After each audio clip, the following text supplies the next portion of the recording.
Political tribalism is destroying the country. The idea that you have to walk lockstep with your political party or you're a traitor and need to be punished is just wrong. Look, I understand politics where people can vehemently disagree, but we've never had this kind of political divide where there can be no dissenters, no free speech, no disagreement without retribution.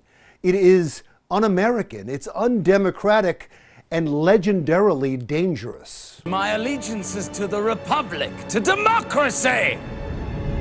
If you're not with me, then you're my enemy.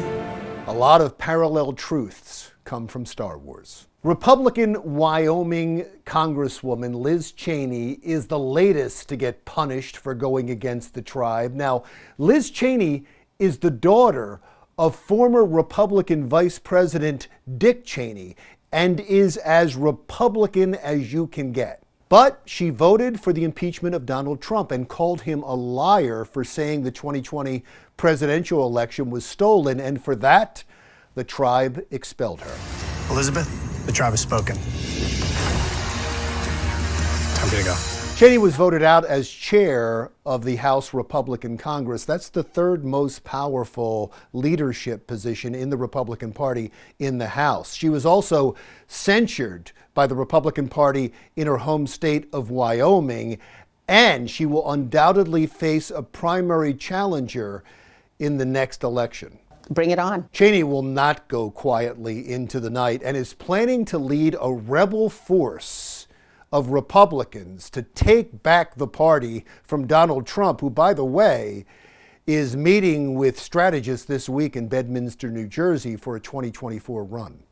Are you the leader of the opposition in exile right now in the Republican Party? I intend to be the leader, one of the leaders in a fight to help to restore our party, in a fight to bring our party back to substance and principles. Yeah, that's not going to go well for her. The Republican Party seems to be solidly behind Donald Trump. Even though less than 40% of Americans would like to see Donald Trump run for president again, more than 70% of Republicans want to see him run in 2024. And since the election cycle starts with primaries split between the two parties, Trump is the clear frontrunner. In 1996, it was Massachusetts Governor Mitt Romney who the Republicans chose to run for president. But the Republican Party is now really just the tribe of Trump, and they have turned on him too. Romney is now a senator from Utah, and he voted twice to impeach Donald Trump. Listen to the reaction he got when he tried to speak to a Utah Republican convention. Now, you know me as a person who says what he thinks, and I don't hide the fact that I wasn't a fan of our last president's character issues. And I'm also no fan. The tribe has a list of Republican congressional members who voted to impeach Donald Trump that the National Party, with Donald Trump in the shadows, plan to run primary challengers against. But it's not just the Republicans. Meet the most powerful man in the United States Senate. Joe Manchin is a Democratic senator from West Virginia, a state that Donald Trump won by a landslide.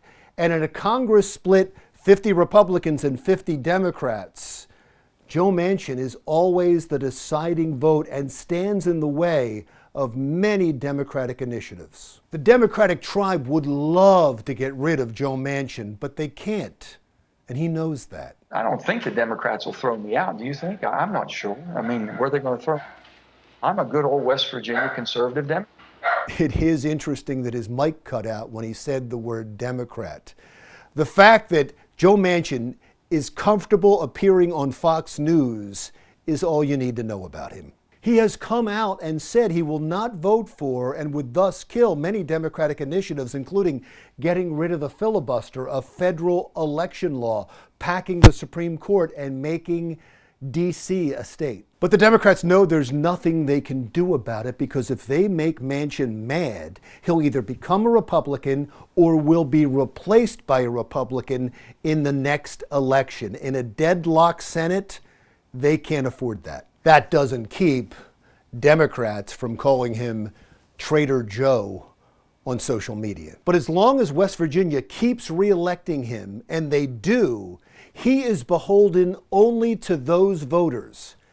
And that's the way it should be. Joe Manchin, Liz Chaney, and Mitt Romney and others are all interesting because they are free thinkers and they do not kowtow to political pressure. It is amazing to me that so many members of the two political tribes walk lockstep on every single issue. How many times have you seen it? That when something comes up from a vote, all the people of one party vote yes and all the people of the other party vote no. These are highly educated, powerful people. Is it really possible that they are monolithic in two columns of thought? No, it's not possible.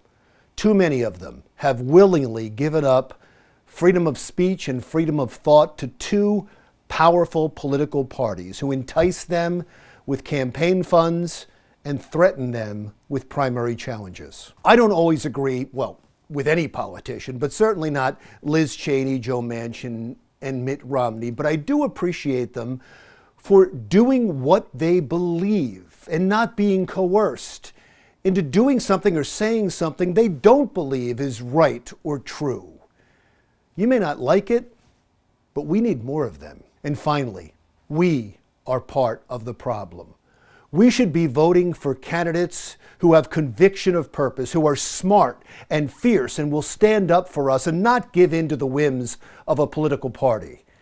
Because after all, we all belong to a bigger tribe, bigger than Republicans or Democrats. We're Americans, and we pride ourselves in not being told what to do. I'm Larry Menti. We'll talk again soon.